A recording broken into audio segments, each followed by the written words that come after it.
Hello കൂട്ടുകാരെ, മഴയും തണുപ്പും ഒക്കെ ഇല്ലയോ? അല്പം കഞ്ഞിയാകാം രാവിലെ എന്ന് വിചാരിച്ചു. അതിനുവേണ്ടി പാവയ്ക്ക മെഴുക്ക് പുരട്ടാൻ തുടങ്ങിയാണ്.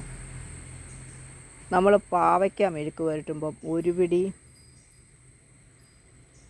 തേങ്ങാക്കൊത്തൂടെ ഇടുന്നത് നല്ലതാണ്. അത് നമുക്ക് ആ പാവയ്ക്കായുടെ കയ്പ്പ് കുറഞ്ഞ് കിട്ടാൻ സഹായിക്കും. അതുപോലെ ചുമന്നുള്ളി ഒരു കഷ്ണം പച്ചമുളകും കൂടെയാണ് ഞാൻ ചേർക്കുന്നത്. ഉപ്പും അല്പം മഞ്ഞൾപ്പൊടിയും കൂടെ ചേർത്ത് നമ്മൾ ഇത് എണ്ണയ്ക്കകത്തിട്ട് ഇളക്കി തോർത്തിയെടുത്താൽ മതി.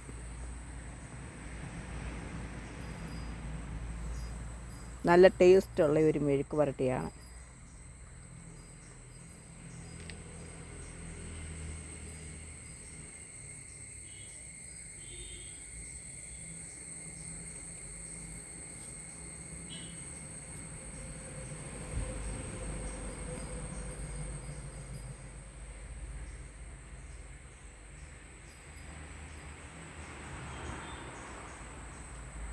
അപ്പോൾ നമ്മുടെ മെഴുക്ക് പുരട്ടി ഏകദേശം ആയിട്ടുണ്ട്. അത് ഞാനൊരു പാത്രത്തിലോട്ട് കോരി മാറ്റി. ഇഷ്ടമാകുകയാണെങ്കിൽ ലൈക്ക് ചെയ്യണം, ഷെയർ ചെയ്യണം, സബ് ചെയ്യണം.